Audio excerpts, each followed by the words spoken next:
أعوذ بالله من الشيطان الرجيم. بسم الله الرحمن الرحيم. الحمد لله رب العالمين، والصلاة والسلام على أشرف الأنبياء وسيد المرسلين وحبيب إله العالمين أبي القاسم محمد، وعلى آله الطيبين الطاهرين المعصومين المكرمين الغرر الميامين، سيما بقية الله في الأراضين وحجته على الخلائق أجمعين، سيدنا وإمام زماننا وصاحب نعمتنا وولي أمرنا مهدي هذه الأمة وطاووس أهل الجنة الحجة بن الحسن العسكري، فداه أرواح العالمين. My dear brothers and sisters, Assalamu alaikum wa rahmatullahi wa barakatuh. Condolences to the Imam of our time, to the Master, the Savior, the Avenger, Al-Hujjat ibn al-Hasan, Imam al-Mahdi, on the anniversary of the martyrdom of his father, Imam al-Hasan al-Askari, alayhi salatu wassalam. And my condolences to you, my dear brothers and sisters, wherever you may be, in any corner of the globe, on this heart-rending tragedy, the beginning of the displacement and the oppression of the Imam of our time. When our Imam became an orphan at the tender age of 5.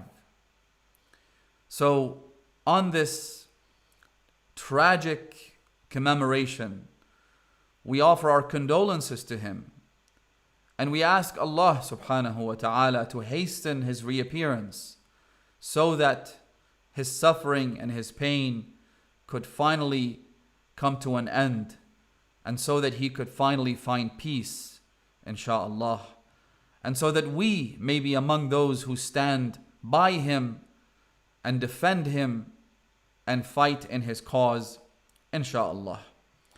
I hope that you can all see the video and hear the audio. If you can leave a few messages just to make sure, insha'Allah.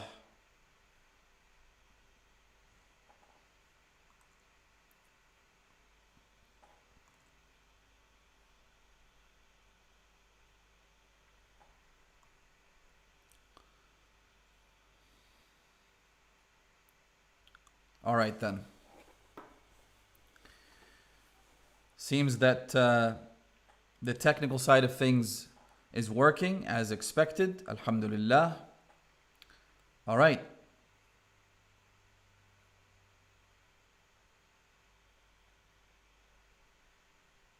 All right, excellent. So let's get started with the class today, because this is, as I've said before, the third and final session in the course on Ashuralogy.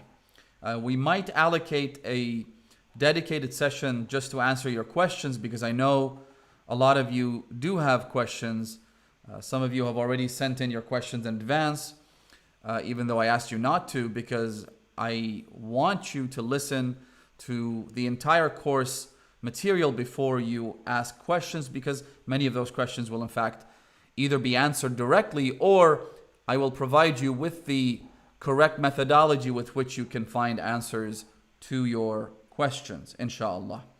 All right, so let's go to our slides here and pick up where we left off from session number 2. Let's see. Okay.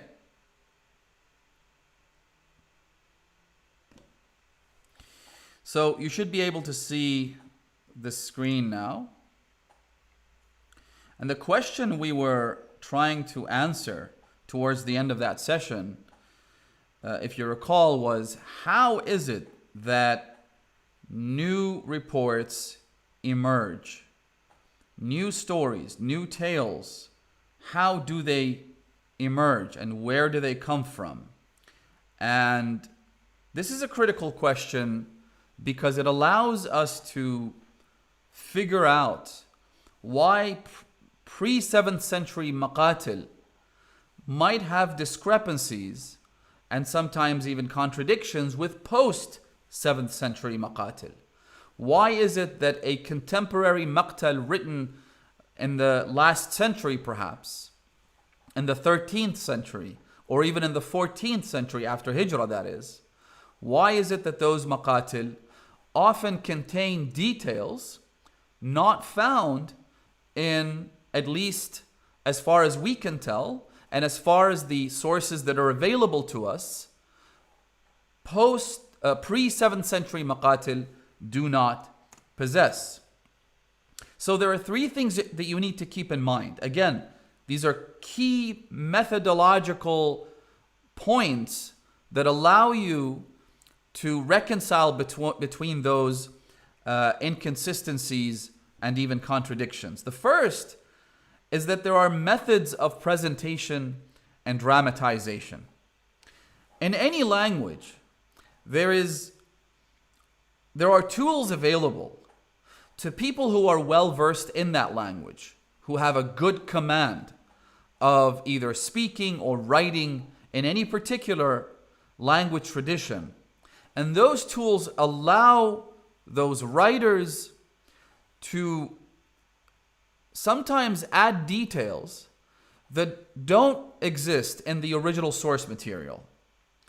And the reason that is done is in order to dramatize the historical event, because historical events, especially those that have been subjected to so much persecution, victimization, burning of books, which we talked about in the previous session, those kinds of historical events that have been manipulated and distorted by people that come from different and opposing ideological backgrounds, so many attempts have been made to distort the tradition, the narrative, the story of Karbala. When you take the end product after centuries of persecution and repression, what you end up with is a very cut down version and condensed version of the original event. So what do you do then? In order to convey that message to the next generation, you sometimes find yourself using those literary tools to dramatize the event. And I'll get to what dramatization actually means, right? But there are methods for presentation and dramatization. Number two, think of the difference between poetry and prose.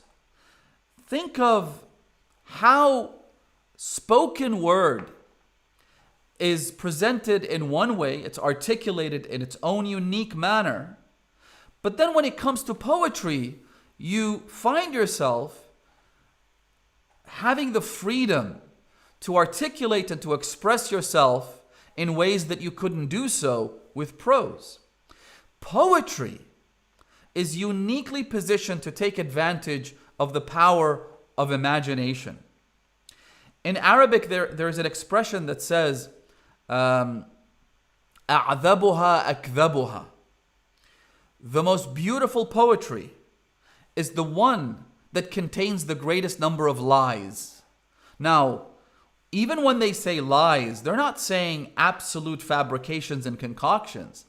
They're saying that a poet is someone who is unique in his or her ability to dramatize events using the power of imagination, to fill in the gaps where gaps exist so that the narrative becomes smooth and presentable, right?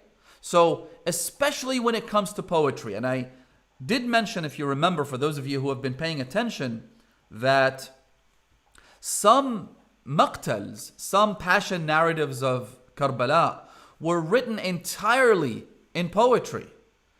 There is a reason that happened. The reason it happened is because poetry allows you the freedom to express and to articulate and to add detail that doesn't exist in the source material that is available to you. It doesn't mean that it didn't happen. It just means that what's available, as we mentioned with the example of Maqtal Lut ibn Abi Mikhnaf, The version that we have in our possession today is abridged. It is cut down. It consists of citations in various books. It lacks many of the original details that it most certainly had. So what do? You take that material, you try and fill in the gaps with what? With imagination. And that brings me to my third point, which is sometimes some of those tales, some of those stories that are quote unquote inconsistent with the earlier narratives emerge because the narrative is written in poetic form. Then the poetry is adapted into prose, which is exactly what happened in the case of several maqatil that we alluded to earlier in previous sessions. So poetry goes into prose, and from prose to different translations of those maqatil. I'll give you an example. So the maqtal might have been originally penned down in poetic form.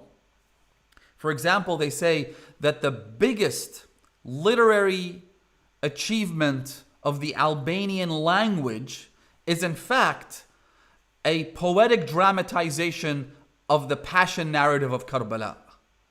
Now, that's something that I've heard. I haven't investigated it myself, but it would be really interesting to get more information about that. I know we have some students who actually are joining us from Albania, so maybe they can help us out in tracing this text for us, right? The point is that some of these dramatizations, some of the passion narratives were written in poetic form, especially in the Persian language, right? So then what happens is that poetry gets adapted into prose, into spoken word, into regular language, let's say into the Arabic language. Then the Arabic version of the adaptation of the poetry gets translated into Urdu. Now, what you end up with, as they say in the famous expression, there's a lot that gets lost in translation.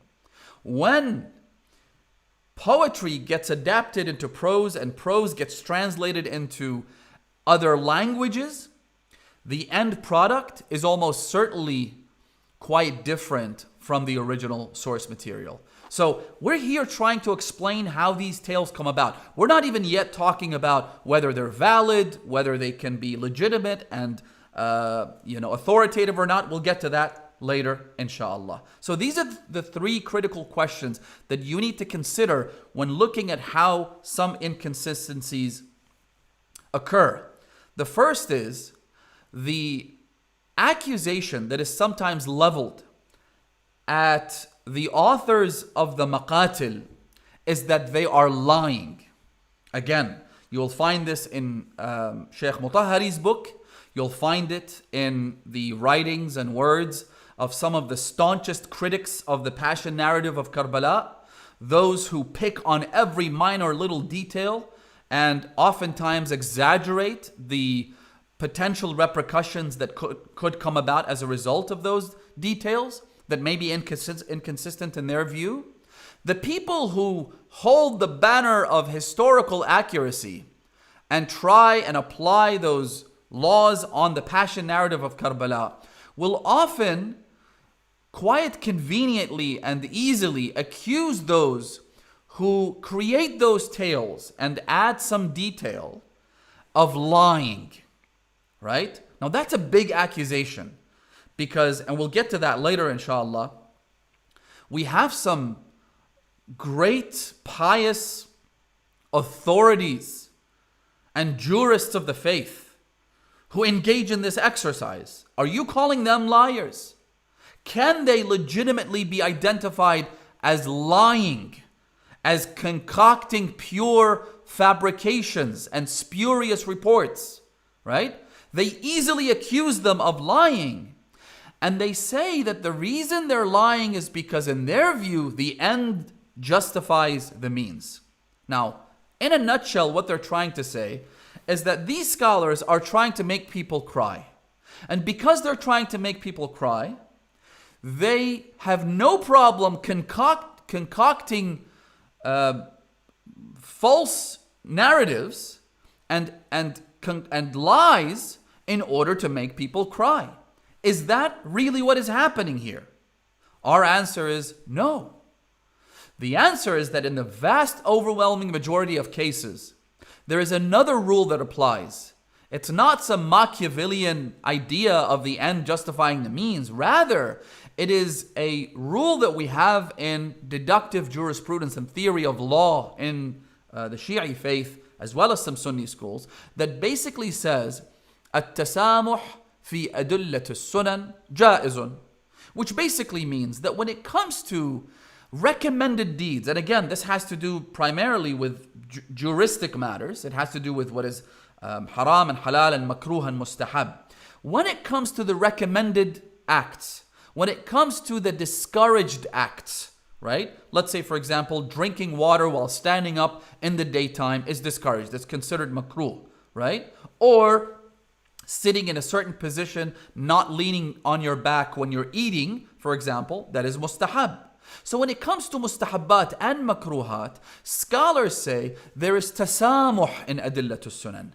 In other words, you have extra freedom and flexibility when it comes to the verification process of those proofs, of those pieces of evidence. In other words, if you see a hadith that is weak, even though the chain of narrators happens to be weak, and even though there might be individuals in that chain who are unreliable or unknown or whatever the case may be, you can still take that hadith if it has to do with matters of mustahab and makruh. Why? Because when it comes to mustahab and makruh, there's another rule that says akhbar man balagh. If you hear that the Prophet says it is recommended to do such and such, for example, to pray a certain prayer, even if there is some weakness in the chain of that hadith, it doesn't really matter. It's no big deal. It's only mustahab. It's not wajib, for which you will end up going to hell, or haram, which again, the final abode could potentially be the hellfire. So it is based on tasamuh, not based on some Machiavellian rule that says the end justifies the means, which means you can make up lies just because you're trying to make people cry. Nobody does that, at least not amongst our pious scholars.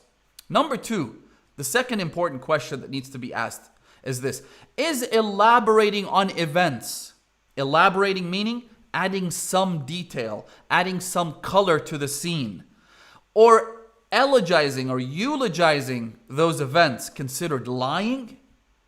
And again, we will explain that no, it is not considered lying whatsoever. Number three, what is the correct methodology in evaluating the narratives? So let's go to the next slide here. Some really important points that I'll share with you here, and I want you to pay very close attention. Again, we're trying to answer, how do new reports emerge? Listen to this. We have two methodologies, and I said this in session number one. We have two different methodologies when it comes to evaluating the narrative of Karbala. The first is called the historical method, right? Now, the historical method basically involves the collection of techniques and guidelines that historians use to research and write histories of the past. Okay? Secondary sources, primary sources, and we talked about all of these in the previous two sessions, and material evidence, such as that derived from archaeology, may all be drawn on, and the historian's skill lies in identifying these sources. So you take all of these pieces of evidence, you put them together, you analyze them, and you try and figure out exactly what happened. Evaluating their relative authority and combining their testimony appropriately in order to construct an accurate and reliable picture of past events. Let me share this slide with you in case you want to follow along here.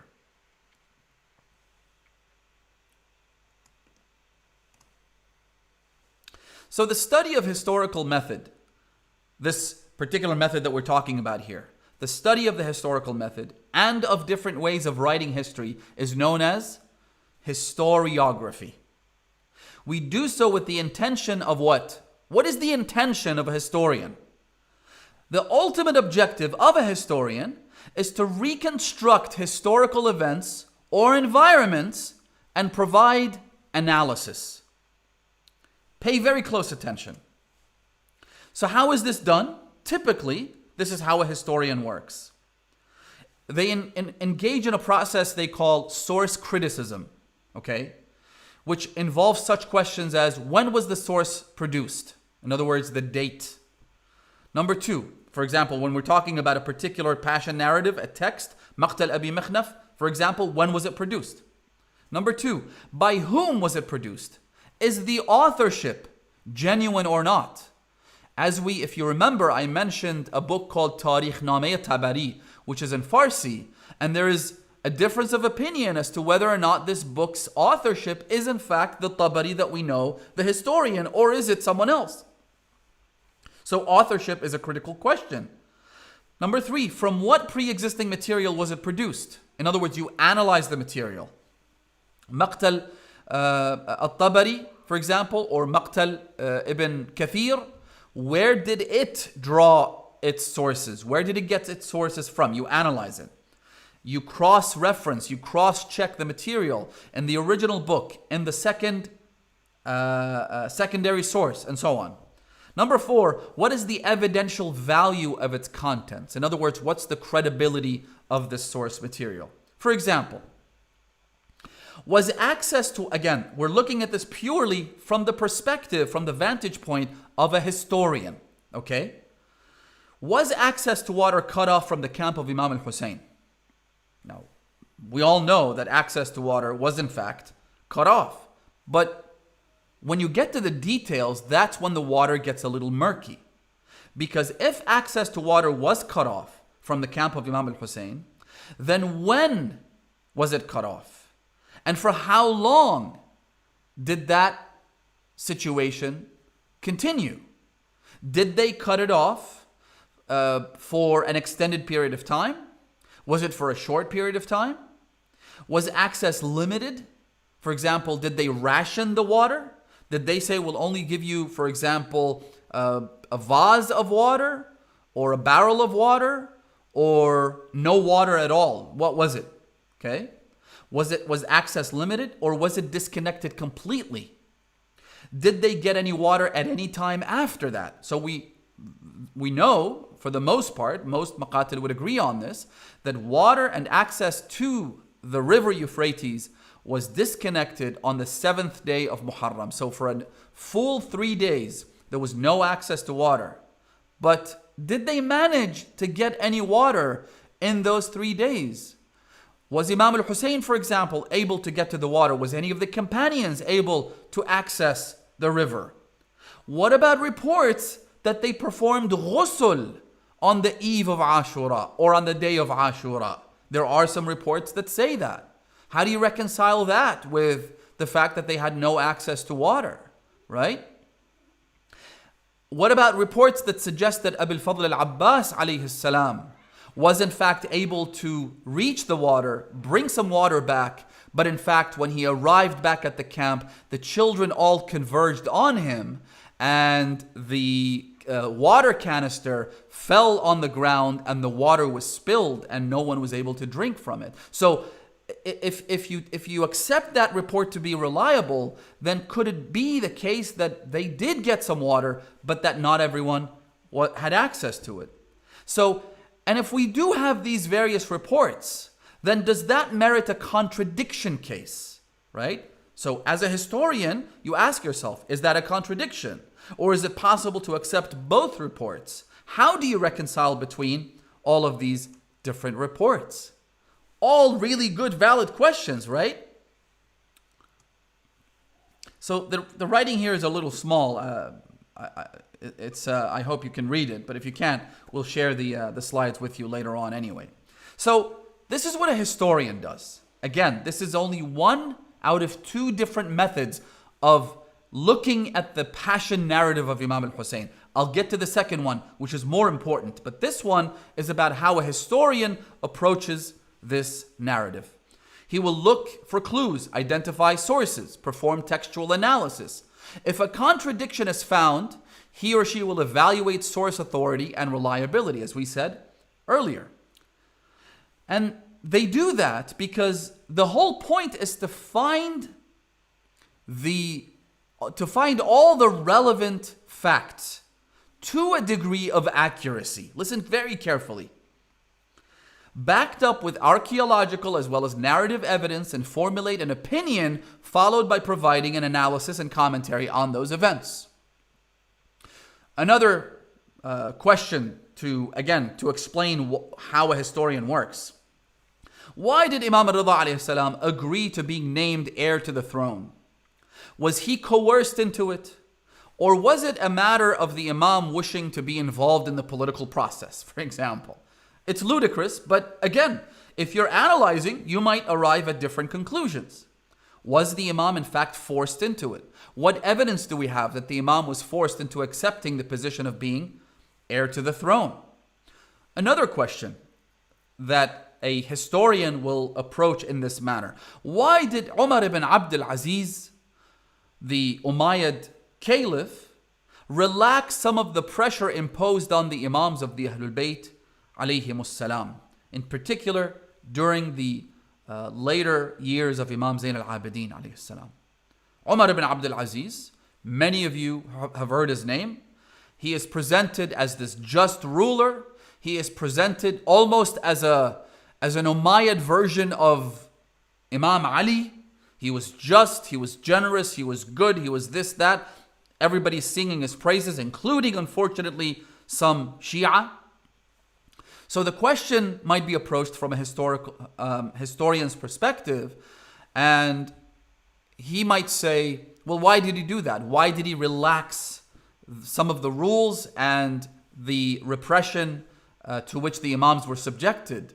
Was it because he was a just ruler? Was it out of the goodness of his heart? What evidence do we have of that? Or because his term as Khalifa necessitated those measures to prevent the downfall of the Umayyad dynasty? So did he relax the repressive rules imposed on the Imams of the Ahlul Bayt because he felt that the Umayyad dynasty was about to fall apart and that he needed to switch strategies, just like Al-Ma'mun al-Abbasi did with Imam Rida alayhi salam? He even pretended to be a Shia, not because he believed in the Imam or his divinely awarded mandate or authority, but because he felt that that was the politically expedient thing to do. Right? Now, if we subscribe to this interpretation, to which I subscribe and to which many of our scholars, in fact all of our scholars, subscribe to this view, that Umar ibn Abdul Aziz didn't do those things. He didn't give back Fadak out of the goodness of his heart. He did it because it was politically the right move to make, which makes his overtures a sign of his shrewd and cunning way of thinking. If anything, it makes him worse, not better, which is why the Imams have cursed him, right? He was still a thief. Whether he was a nice thief or an evil thief doesn't make much of a difference. He was a thief. He was a usurper of the rights of the Imams of the Ahlul Bayt.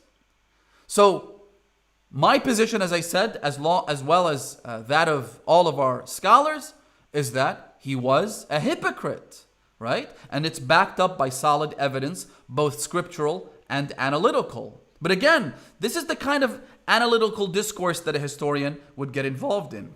So such questions will differ depending on what you deem to be credible evidence. Again, as a historian, you have your own way, you have your own tradition, you have your own rules. If you accept the words of the Imams as authoritative, then you will see it one way. But if you don't and rely purely on what you find in history books, then you'll reach a very different set of conclusions. For example, it's a question of epistemology as much as a question of philosophy of history. And of course, that is not our discussion here. But how, or rather what you deem to be authoritative and reliable will greatly influence the conclusions that you reach. Other questions in this regard. Did Hur, who intercepted the Imam's convoy to Kufa, did he decide the Imam's course and pathway, or did the Imam choose his path and Hur simply followed him until they reached Karbala? Again, you evaluate the evidence as we explained and you try and reach a definitive and conclusive answer. Why did Imam Ali choose to fight the army of Basra, meaning the battle of the camel, before fighting the army of Sham, meaning the battle of Siffin, which was the more formidable of the two adversaries? Why did the Imam go to Basra before going toward Sham? Right? Did the actual battle campaign take 4 months? Again, we're talking about the battle of Siffin. Historically, we know that the battle lasted for 4 months. But the question here is more nuanced. Did the battle take 4 months, or was that the time spent in Siffin in preparation for the battle? The battle might have taken a week, but the other events before and after might have taken a complete 4-month period.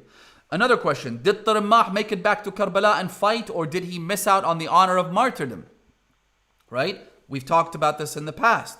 Tarammah ibn Adi, did he come back and make it in time to fight alongside Imam al-Hussein and be martyred, as some reports say, or did he go to his family and not make it back in time? Same thing for Wahab al-Kalbi. And we talked about him in the previous session, so I won't cause any confusion here. All this historical nuance, detail, context, and analysis is the job of the jurist historian. Not just historian who sees things from a reductionist secular lens. A jurist, a scholar, who also accepts the authority of the hadiths of the Ahlul Bayt and who also understands history, has a good command of it, is able to answer these questions. How many were martyred in Karbala? Was it 72, as Al-Dhahhak al-Mashriqi says? Was it 108? Was it 126? Again, depending on the various reports that you might deem reliable. How many wounds did Imam al-Hussein suffer? May my life be ransomed for each and every one of his wounds. Sallallahu alayhi ya Aba Abdullah. So how many were they? We have different reports pertaining to this. I don't want to get into this right now because it has to do with the musibah. It's too emotional. But how many was it? Can those reports be reconciled? Are they contradictory? If one report says 100 wounds and another one says that the Imam's blessed body looked like a hedgehog, can you reconcile between those two? Right? What is the actual number? Right? All these are valid questions that a historian might ask. This is a historiographical method of approaching Ashura. As I said, this is only one method. And these are all very important questions, no doubt. They matter. They hold a high degree of value and significance. If somebody tells you that these details and these nuances don't matter, then you politely, or if you must impolitely, you shut them up. They do matter. They're extremely important. They have to do with the greatest tragedy the world has ever seen. They have to do with the heart and soul of Rasulullah. The blood of the Holy Prophet coursed through the veins of Imam al-Hussein. They do matter. They hold value and significance, not just to researchers and to history, but to us as followers of Imam al-Hussein alayhi salam. However, listen carefully.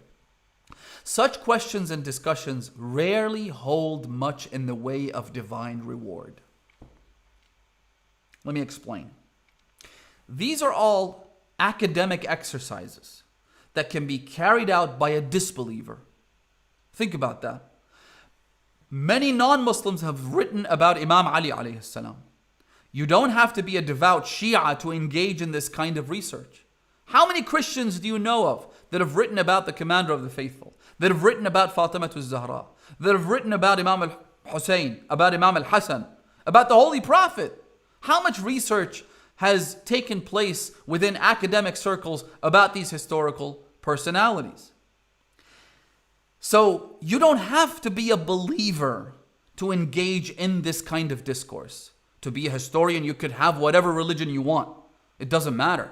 Your religion will have little bearing on the conclusions that you reach because the methodology that you employ is very specific, and we talked about it, right? So you can be a historian for all I care. It doesn't matter. you will not be rewarded for this exercise if you're approaching it from a historical perspective. Not that you'll necessarily reach the correct conclusions if you're a non-believer. We're not saying that you always reach the right conclusions. In fact, you probably will not. But delving into this field isn't what God intended for us with respect to the tragedy of Ashura. A Catholic priest that I know has done extensive research and says that Lady Zainab is in fact the successor of Imam al-Hussein alayhi salam. Not Imam Zayn al-Abidin, but Lady Zainab. You can make that argument from a historical perspective if, depending on your methodology, again, what you deem to be reliable, what you don't deem to be reliable, your own biases, your own feelings, your own subjective thoughts will factor into your process and you will reach whatever conclusion you want, right? But when we recollect the saga of Imam al-Hussein, it is not a history class that we're attending. Listen carefully, brothers and sisters. This isn't a history class. The Majlis of Aba Abdullah al-Hussein is not a history class. That's another field which has its place and its notable experts. Again, those details are important, but that's not the point. Many have tried to address this aspect of Ashura, but most have done so from a purely historical approach and have thus failed to grasp its essence. For example, did Imam Hussein have a child who was killed in Karbala? Everybody agrees that he did. If so, what was his name? Now you see, this is where it gets a little cloudy. Was it Abdullah al-Radi' or was it Ali al-Asghar? Most of you probably know him as Ali al-Asghar. Some reports say that his name was Abdullah, so which is it? Also, how old was he? You might think it's easy because you've heard from the pulpit for as long as you can remember that he was 6 months old. Was he though? Was he 6 months old or was he 2 years old? Or was he just 1 day old? Was he born on the day of Ashura and slaughtered on the day of Ashura? Again, a historical approach would look at the evidence and reach a conclusion. One that's almost always inconclusive and never definitive. Right? Yet this method is used against the pulpit under the guise of being authoritative. I don't know if you missed that. This is really important. A historical methodology is used to attack the pulpit, to attack the majalis of Imam al-Hussein. In other words, to attack the passion narratives that are told from the pulpits under the guise of reliability, historical authority. They'll say, where is the evidence for this? Is this evidence strong? Is it weak? How dare you say this? How dare you say that? You're a liar. The age-old accusation of being liars is hurled against many of these maqatil, let alone the speakers on the pulpit. I'm not really concerned with them. But these authoritative scholars who have compiled these maqatil are accused of lying based on the historical methodology. Again, I said that there were two methodologies. The historical one, which has its many, many flaws. And one of the critical characteristics of it is that you don't need to be Muslim or Shia to engage in this exercise. Which is why you don't get rewarded for this kind of exercise. It's a purely intellectual, abstract, academic, historical exercise. That's really all there is to it. Right? And most of the conclusions that they reach are inconclusive. They're not authoritative. You'll never really know. What was it? Was it Abdullah al-Radi'? Was it Ali al-Asghar? Was he 6 months old? Was he 1 year old? Because you have these contradictory reports and so you don't know. And so if you are an objective historian, if you're a fair-minded academic, you will say, I don't know. That's it. And by saying you don't know, it means that you have blocked the report from being told. Because remember, we said that this baton is used against the pulpit because they say, if you don't have a definitive answer to this historical question, you're not allowed to say it because you're a liar if you do. So does this mean the pulpit is filled with inaccuracies and inconsistencies? No. No, that's not the case. Bear with me. Follow along and you'll get your answer. We're trying to define the methodology and purpose of each approach. Remember when I said that there is no divine reward attributed to the historical methodology? This is the reason why I said that. One important question that needs to be answered right from the outset is this. What is the objective of retelling the story of Imam al-Hussein and recalling his tragedy? Why do people write maqtal after maqtal, hundreds, thousands of passion narratives that have been written in one way or another in different languages about Imam al-Hussein? Why do they do that? Some have a purely, academic objective. They write for the purpose of reporting and recording those events. That's it. Hamid ibn Muslim, what was his objective in recording the detailed events of the day of Ashura? The journalist, the reporter who was on the side of Umar ibn Sa'd, what was his aim? What was his goal? What exactly was his intention there? To be rewarded from God? Obviously not. He was a reporter, and reporters report, right? But what is your objective? When you sit down and write a passion narrative as a scholar, like Al-Fadl al-Darbandi, for example, what's his objective? Al-Allamatul Majlisi, what's his objective? Right? One might say it is to instill the values. Again, this is very important. Some people will make the argument that the whole purpose of a mimbar is what? It's to instill the values of honor, dignity, sacrifice, faith, justice, generosity, resisting oppression, standing up for the oppressed, right? That's the reason why you go to majalis. Is it though? I want you to think about this very hard. Because while these are important lessons we learn from Ashura and from the legacy of Imam al-Hussein alayhi afdalus salati wassalam, no doubt, all of these values are things we learn from Imam al-Hussein. But these are concepts reserved for the lecture portion of the pulpit. In the lecture, you talk about these things. There's no problem there, right? As for the ultimate goal of eulogizing the Imam's tragedy, when you get to actually what happened to Imam al-Hussein, the oppression to which he was subjected, the purpose of that is something entirely different.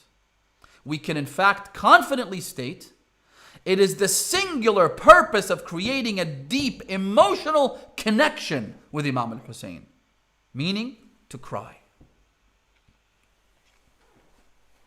I hope you're all following along. Perhaps some of these things you're hearing for the very first time. The purpose of the passion narrative of Imam al-Hussein is to create an emotional connection, is to make people cry. I know this will rattle some feathers. I know some people won't like this, but hear me out. And it's not just because crying paves the way for those sublime values to be fully absorbed and actualized. Again, some people, in an attempt to appear more objective and academic and whatnot, will say, well, yeah, crying is important. The emotional connection is important. Why?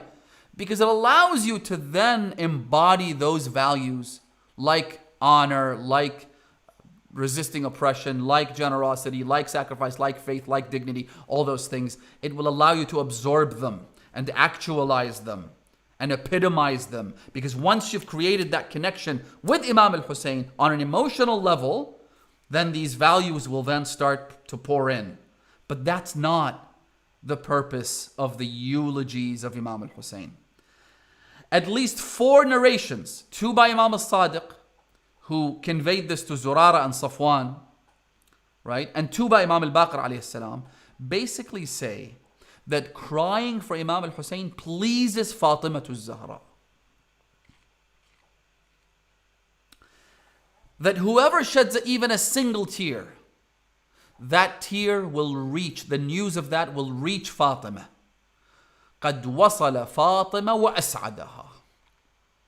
By crying, you will please and satisfy the mistress of the women of the worlds, the blessed Holy Spirit of Rasulullah, Fatima al-Zahra alayhi salam.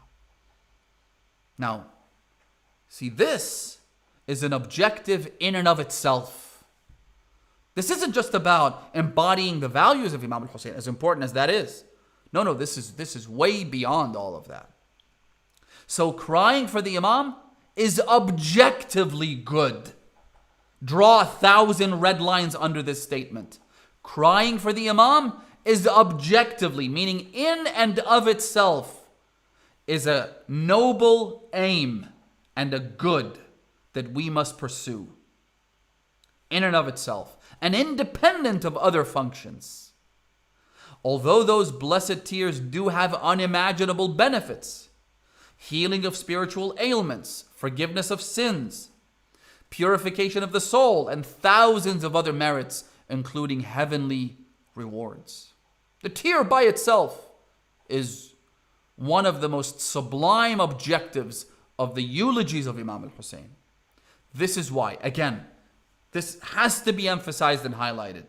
This is why anything that reminds people of that tragedy and makes the person cry falls under that category.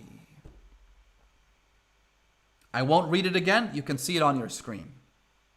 So looking at the traditions of the Imams, like those found in Kamilu Ziyarat, I mentioned this book in the previous session, absolutely crucial source of not just traditions about the value of crying, the value of visiting Imam al-Hussein, but also the passion narrative and the events of the day of Ashura. It is available in English. Make sure you read it. Those traditions of the Imams that have been that are found in such books like this one, when you read them, you're left with no choice but to acknowledge that crying for Imam al-Hussein is a fundamental part of our faith. And the traditions that speak about the rewards and merits are truly mind-boggling. So, in order to reach that station of pleasing Fatima al-Zahra, of doing something that has value that cannot be imagined or fathomed by our minuscule and limited capacity minds, in order to reach that and establish the connection with Imam al-Hussein, you need two primary things. Number one, you need ma'rifah. You need to get to know who Imam al-Hussein was.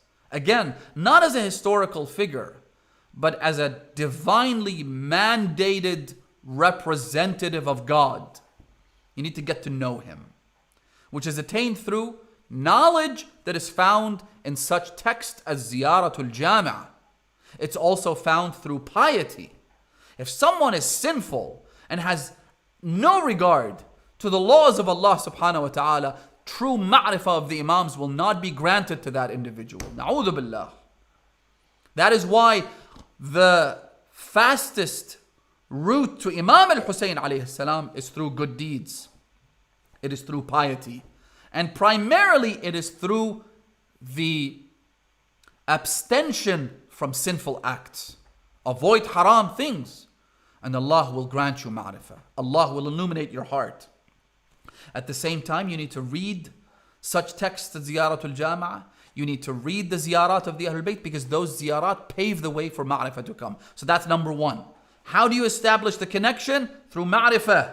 How do you get ma'rifah? Through knowledge and piety. Number two, you establish the connection in this manner. It requires elements of the story that act as reminders of the tragedy of Ashura. Again, I'm trying to answer this timeless question. The historical method versus the other one, which we're talking about here. You need a way to remind you of the tragedy of Imam al-Hussein.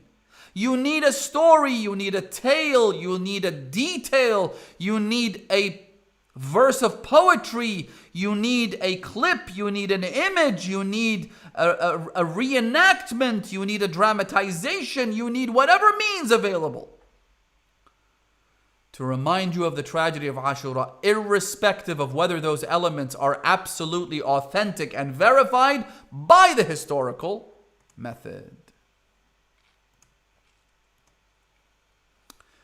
I'll give you some examples. I don't know what time it is. We might actually have to... I think we've got another half an hour, right? If I'm not mistaken, inshallah. All right. Maybe you can share your... Yes. I think we've got another half an hour to go. So I'll share some examples with you that'll kind of elaborate a little bit more on this. So are we suggesting that the Ashura Passion narratives are fabricated? Absolutely not. Right? This is not what we're advocating. For us to make up false reports and stories that have no factual basis, attribute them to the Imam, and make people cry. We're not saying this. Please pay close attention to my words. I said you need reminders. I didn't say you need false and spurious reports.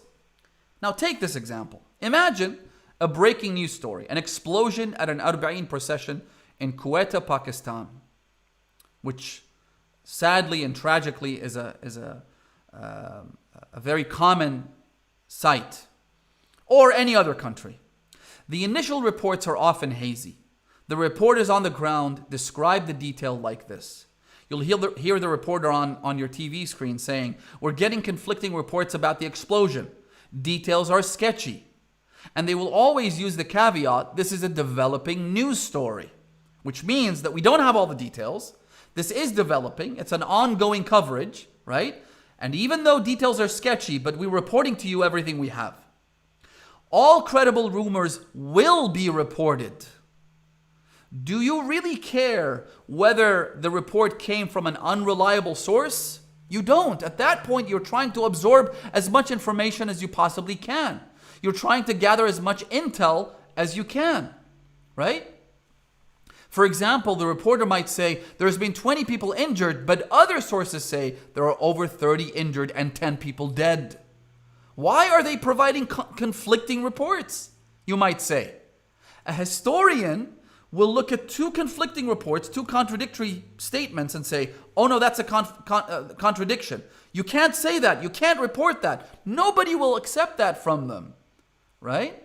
At this point, while we don't have any definitive final statistics, nor do we know much about the perpetrators of the attack, there will be some facts, some expert analysis, some speculation, all of which is designed to paint a picture of the reality on the ground.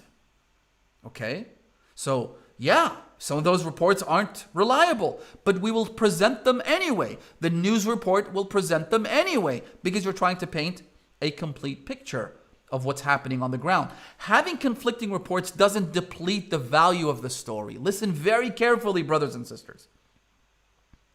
If you have in such works as Asrar al-Shahadat by Al-Fadil al-Darbandi, or in such a book as Muntakhab al-Turayhi, or in the works of Sheikh Abbas al-Qummi or others, or in Bihar al-Anwar, if you have reports that are contradictory, it doesn't take away from the value of those reports. If anything, it adds value to them. Nor will anyone say you should wait until you have all the facts before you break the story. No one will say that. You will go and watch the news because you want to know as much as you possibly can. No one will say, hey, stop, go do your research, reach conclusive answers, then come and give me the facts. No one says that. The more sources you have, even if the details aren't consistent, the better and richer the picture, and the more it will advance the cause of connecting the audience to that tragic event, or in our case, to the legacy of Imam al-Hussein alayhi salam. We need as much reports as we can. Could they be contradictory at least at face value? Sure. Who cares? Doesn't matter. I want it all. I want to absorb every single detail. So if we say that one report says a son was born to Imam al-Hussein on the day of Ashura, and that the Imam then went to kiss him, something or the other happened. Again, I don't want to mention the tragedy here. Something happened to that innocent young boy of Abu Abdullah al-Hussein alayhi salam. If we say that that boy was born on the day of Ashura, then I say that there is a report that he had a 6-month-old as well. بِأَبِي أَنْتَ وَأُمِّي يَا أَبَا عَبْدِ اللَّهِ. Then we might report that a 3-year-old boy was also there, who came to his father and was killed in his lap. If we say all of these things, are those contradictions that should be thrown out? And that the passion narrative or the eulogizer shouldn't even speak about them? Or is it the other way around? Let me go back here. I'm going to share a couple more examples with you.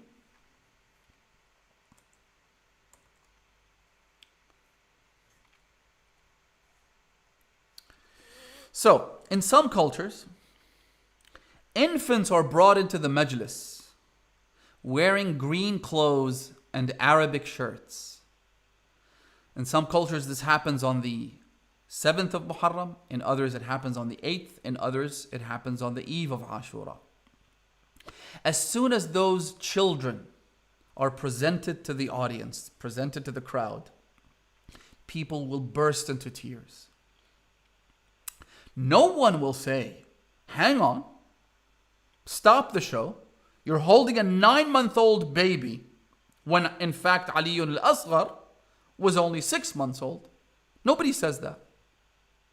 Nobody says, but that infant is a girl, when in fact the son of Imam al-Hussein who was killed on the day of Ashura was a boy. Does anybody say that? No. No one says that. Because it doesn't matter how the imagery is presented. It doesn't matter how you are reminded of the tragedy of Imam al-Hussein. Whether it's through a baby girl or a 1-year-old boy, it doesn't matter. Because ultimately the objective is to connect you with the tragedy of Abu Abdullah. Right? What matters here isn't exact facts and figures, but an approximation and a visual representation that acts as a trigger to take you back to the core of the tragedy. I hope that makes sense. Is the speaker lying here? If the eulogizer held that 1-year-old baby girl and raised her up for everyone to see, for everyone to cry, is he lying? Of course not. The purpose is to connect the audience to a definitive crime. We know for a fact that Imam al-Hussein's boy was slaughtered on the day of Ashura. We know that for a fact. There's no question about it. Right? And that there is no reason to compare the different reports and analyze them to arrive at the objective facts of the matter. That's what a historian does. Let him go do that. I'm not concerned with that. When would the speaker be lying? Listen carefully. At what point can we then say this speaker is definitely lying? Or this author is definitely fabricating the story? If he fabricates a new story and claimed that it's factual. If I came up with a story that says Al-Qasim ibn al-Hasan alayhi salam got married on the day of Ashura, and present elaborate details about the wedding, the conversations, what happened between him and his wife, and all these things. As I mentioned in the previous session, how he wanted to go to the battlefield, his wife stopped him, and then she said to him, when do I see you? He said, you'll see me on the day of judgment. She said, how do I identify you? So he tore a part of his sleeve and gave it to her and said, this is how you identify me. If someone makes the story up and then says this happened on the day of Ashura, he didn't present it in some historical, in a poetic form. He didn't say it intending for it to be taken as fiction. No. If he actually came up with all of this, concocted it, and then presented it as a fact, yes, he would be lying. Because we have no evidence that that happened. Right? If he claims that this is a fact, if he claims that this is what the Imam said, that's when he would be jumping into lying territory. Okay? So, again, going back on the two methodologies here, the historical methodology or the historiographical methodology versus the methodology of the tears, the methodology of establishing an emotional connection, the methodology of pleasing Fatimatu Zahra. The problem with the historical methodology, as we said, are several. One of them is that one would have to aggregate all the source material and only after meticulous analysis formulate a definitive opinion. Right? A historian will have to have a good command of all the source material, aggregate them together, and arrive at a definitive opinion. He or she can't say, well, maybe this, maybe that. No, you have to know. You have to tell me the actual fact of history. Why? Because you're presenting facts. That's what a historian is doing. You're not speculating. You're not exaggerating. You're not coming up with tales. No, you're presenting facts. So give me facts and only facts. Now, because many of the stories differ on the precise details, this is problem number 2 with the historiographical approach, certainties simply do not exist in historical reports. As I said, it's a war we're talking about. It's a battle. It's filled with chaos and dead bodies and things happening at an extremely fast pace. How could you reach certainties in those cases?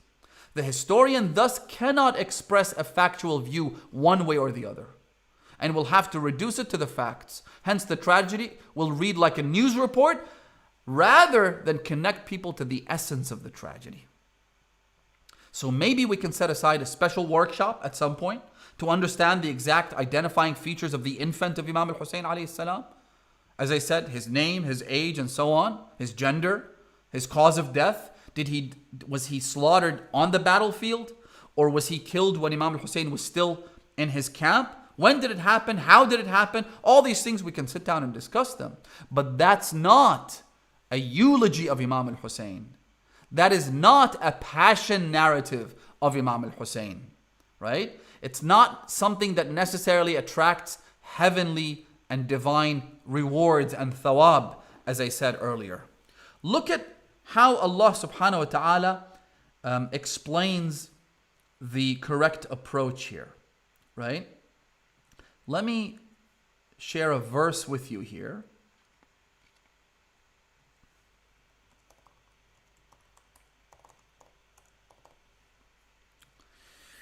Allah subhanahu wa ta'ala, when speaking about the people of the cave, listen to this.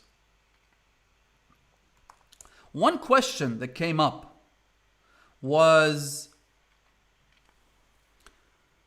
when people discovered the cave and they learned of the story of the people of the cave, one of the questions that came up is what's cited here in the Holy Quran.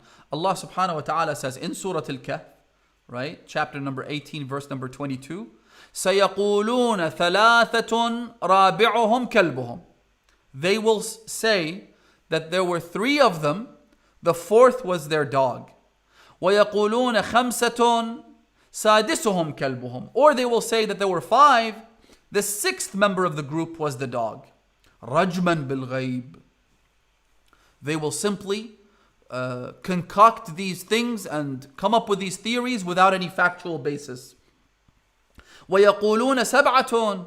They will also say that there were 7 and the 8th member of the group was their dog. وَثَامِنُهُمْ كَلْبُهُمْ. قُلْ. Say to them, O Prophet, رَبِّي أَعْلَمُ بِعِدَّتِهِمْ مَا يَعْلَمُهُمْ إِلَّا قَلِيلٌ. God knows what their actual number was.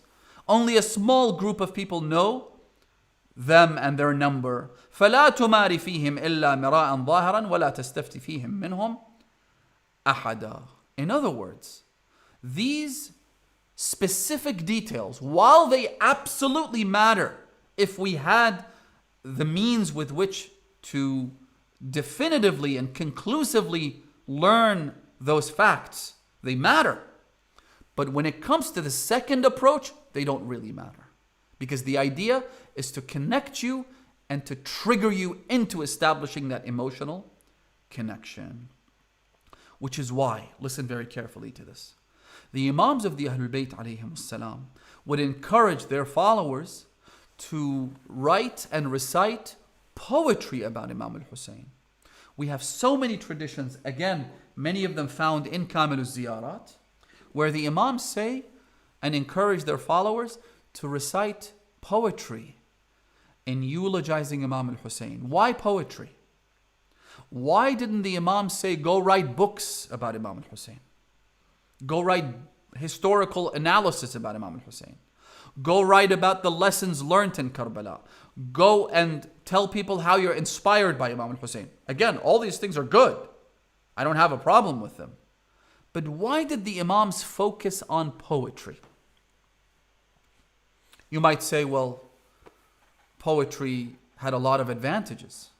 And you may be right. One of those advantages is that they were easier to remember and to store in people's collective memories. When the narrative was converted into a poem, the poem would then be memorized and passed down from generation to generation. So that's one way, that's perhaps one of the reasons. The other reason might be that poetry was the main means of communication between people back in the day. Well, that's debatable. People spoke using spoken words and normal prose, but poetry certainly was a big part of it. But perhaps one of the reasons was that, and again, this is very important. I know I've said that multiple times, but these are all very important points.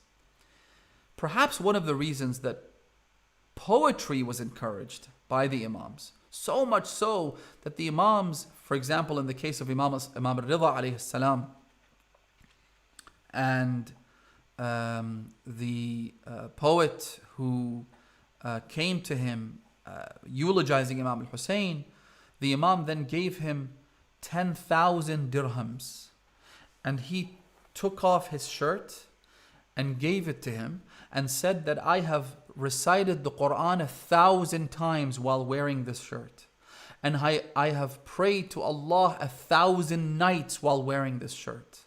I mean, this incredible reward that the Imams of the Ahlul Bayt would give to those who recited poetry about Imam al-Hussein, active encouragement, financially backing and encouraging people to do this, right? There must be more to it than the fact that poetry was prevalent in that day.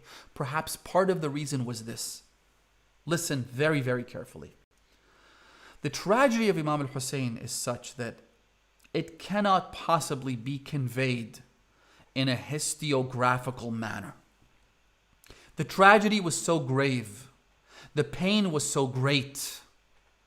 The suffering was so excruciating that the Imams themselves would refrain from saying exactly what happened. They do give the broad strokes. They did provide some details here and there.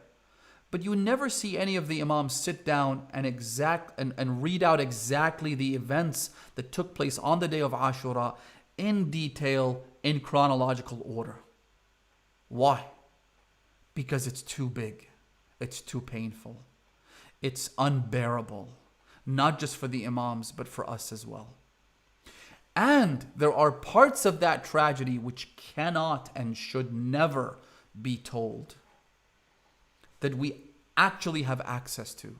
So there are aspects of the tragedy that the Imams of the Ahlul Bayt have revealed, but I, as a speaker, as a eulogizer, as a writer, as an author, cannot justify for the life of me narrating those details on the pulpit. It's just, one might be tempted to do so, in the sense that if I share this, more people will cry, or more people will praise my majlis, or they will think that I have access to knowledge that others do not, right? But I cannot justify for myself that I can say these things and please Fatima to Zahra at the same time. It's too painful. So how do you address the ultimate peak of tragedy? How do you convey that? How do you pass it down from generation to generation? You give the broad strokes, the main points, to a poet and say, now you can express it whichever way you want. Number one, because a poet has poetic license, literary license, freedom to express himself. Number two, because we know that that is poetry. And so that is not the absolute historical fact, but rather a dramatization and a means of connection to what happened on the day of Ashura. This is also absolutely critical. I'll repeat this. At least those in the Arabic culture and the Persian culture, for the most part, they know that when poetry is recited, that is not the fact of the events of the day of Ashura, but rather a dramatization of those facts. So now the poet can be as brief in expressing the tragedy and adding color to the painting and adding detail to the narrative without suggesting to the audience that this is exactly what happened.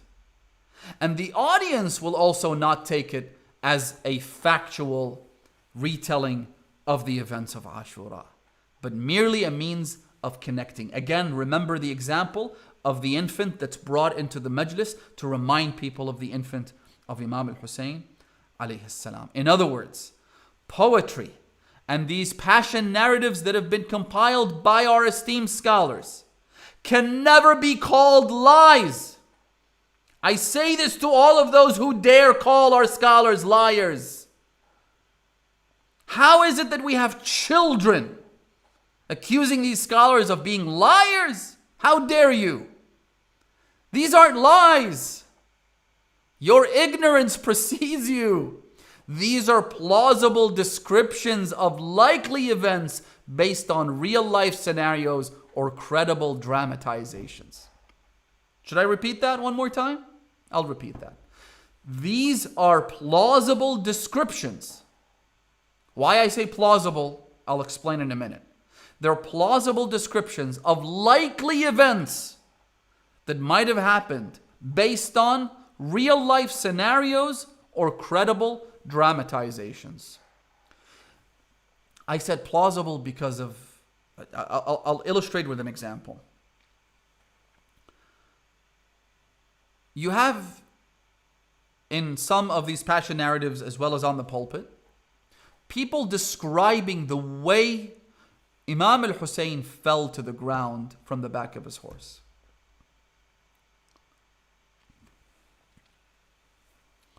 La hawla wa la quwwata illa billah. Or you'll have people describing the manner with which Abu al-Fadl al-Abbas fell to the ground.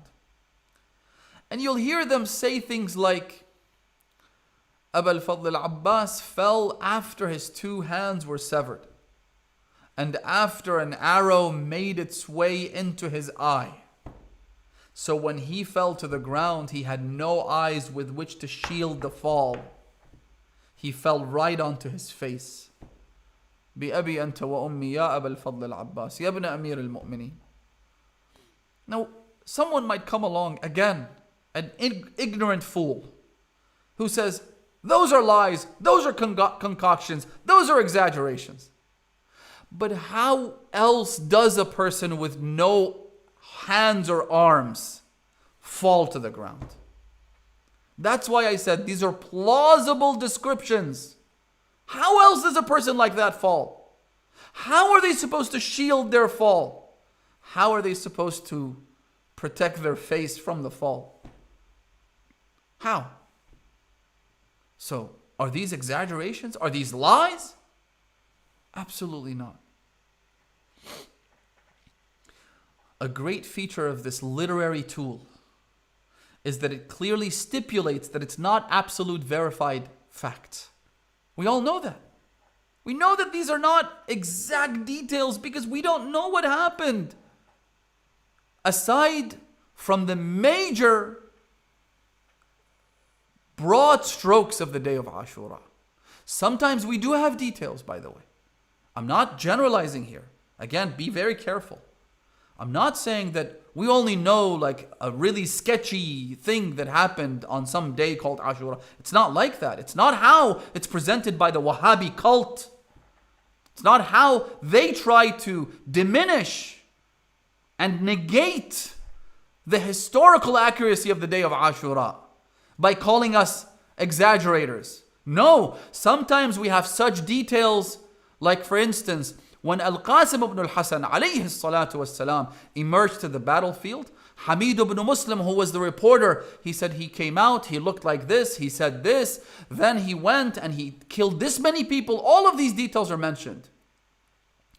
Perhaps because Al-Qasim was so young, perhaps he attracted a lot of attention, or perhaps because he was one of the last people to fight before Imam al-Hussein. I don't know. For whatever reason, we have all of these details.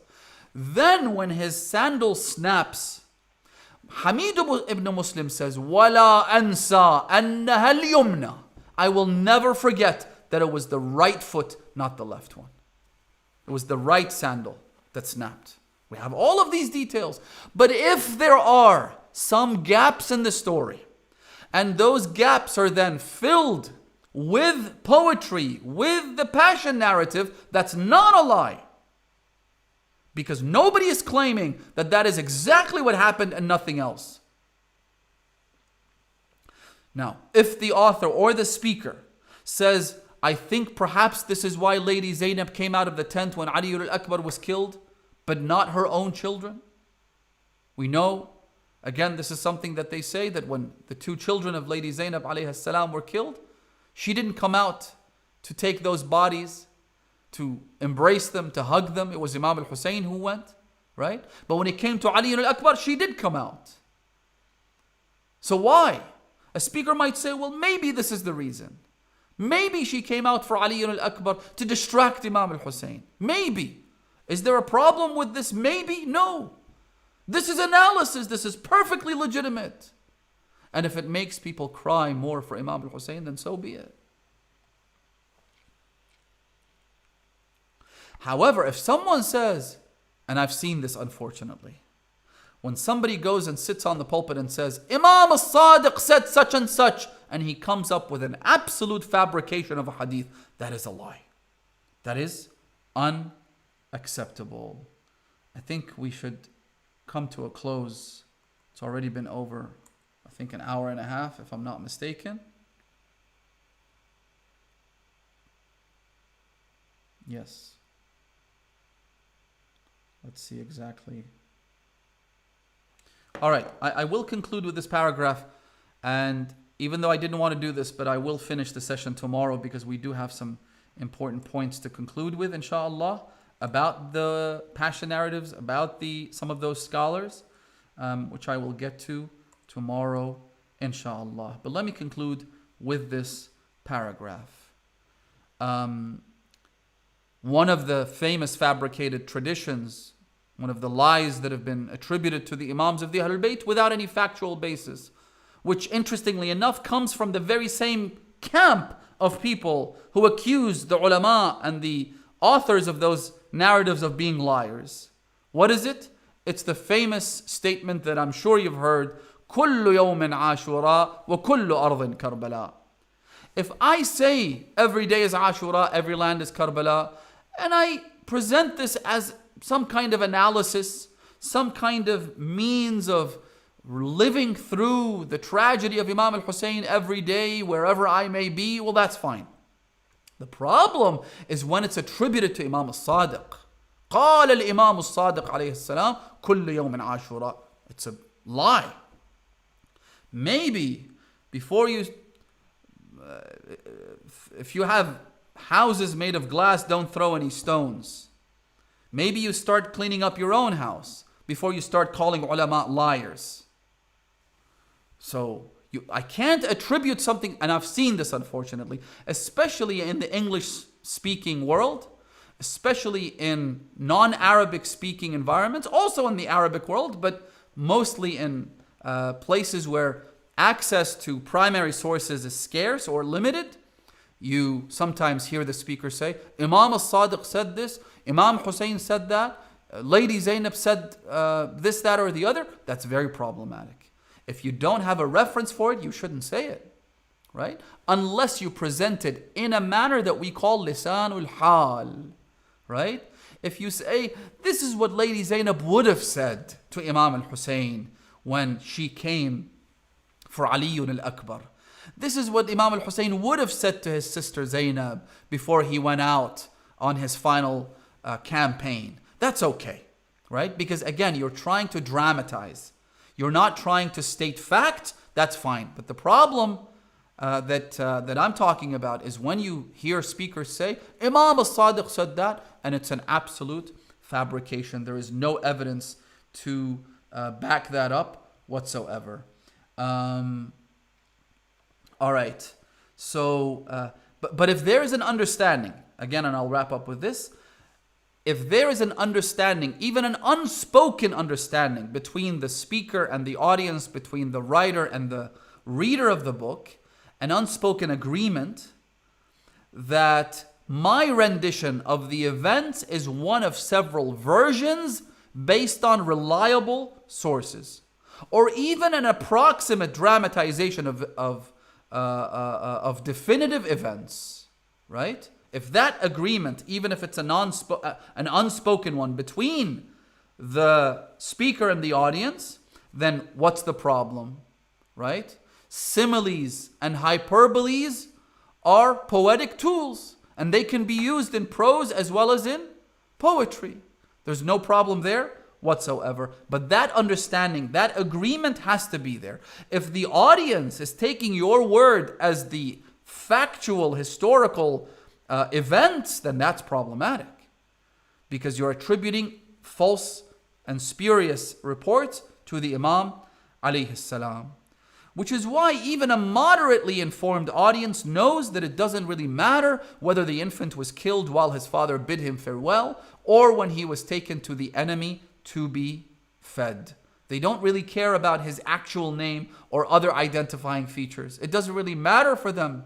What matters is what happened to Imam al-Hussein, right? Imagine if, for example, I said that I went out on the third day of the month of Ramadan, and I went to a store during daylight hours when I'm supposed to be fasting, and I ate a red apple at midday, and therefore, is my fast nullified or not? Well, it doesn't matter what color the apple was. It doesn't matter whether it was on the third day of the month of Ramadan or the middle of the month of Ramadan, right? All those extra details do not matter. What matters is eating while fasting in Ramadan. What matters in the context of Imam al-Hussein is that Imam al-Hussein was oppressed, and that his infant was killed, and that he was deprived of water, and 1,000 other definitive facts that we know without a shadow of doubt.